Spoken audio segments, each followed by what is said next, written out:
മുതിർന്ന മാധ്യമപ്രവർത്തകൻ നവാസ് മേത്തർ രചിച്ച ആ താലിമാല തേടി ആരും വന്നില്ല എന്ന പുസ്തകം ചെറുവത്തൂരിലും എത്തുന്നു.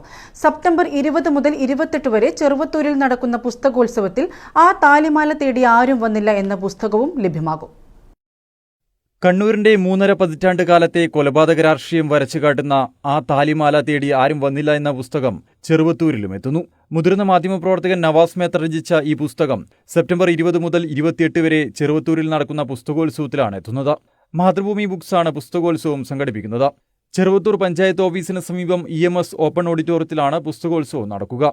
Speaker AN Shamseer, arch bishop Mar Joseph Pamplany, COA സംസ്ഥാന പ്രസിഡന്റ് പ്രവീൺ മോഹൻ എന്നിവർ ചേർന്നാണ് ജൂൺ 17 ആദ്യ പതിപ്പിന്റെ പ്രകാശനം നിർവഹിച്ചത്. 15 ദിവസത്തിനുള്ളിൽ ആദ്യ പതിപ്പ് വിറ്റുതീർന്നു. ജോൺ ബ്രിട്ടാസ് MP, കണ്ണൂർ മേയർ മുസ്ലിഹ് മഠത്തിൽ എന്നിവർ ചേർന്നാണ് ജൂലൈ 12 രണ്ടാം പതിപ്പിന്റെ പ്രകാശനം നിർവഹിച്ചത്. രണ്ടാം പതിപ്പിന്റെ വിൽപ്പനയും അവസാന ഘട്ടത്തിലെത്തി നിൽക്കുകയാണ്. SFI സംസ്ഥാന നേതാവായിരുന്ന KV സുധീഷ്, യുവമോർച്ച സംസ്ഥാന വൈസ് പ്രസിഡന്റായിരുന്ന KT ജയകൃഷ്ണൻ എന്നിവർ ഉൾപ്പെടെയുള്ളവരുടെ കൊലപാതകവും P ജയരാജന് നേരെ നടന്ന വധശ്രമവും DGP BS ശാസ്ത്രിയെ കണ്ണവം വനത്തിൽ തടഞ്ഞതുമുൾപ്പെടെയുള്ള കണ്ണൂരിന്റെ കണ്ണീരിൽ കുതിർന്ന നാളുകളിലെ ആരും കാണാത്ത, ആരും അറിയാത്ത വഴികളിലൂടെയുള്ള ഒരു മാധ്യമപ്രവർത്തകന്റെ സഞ്ചാരമാണ് ഈ പുസ്തകത്തിലുള്ളത്.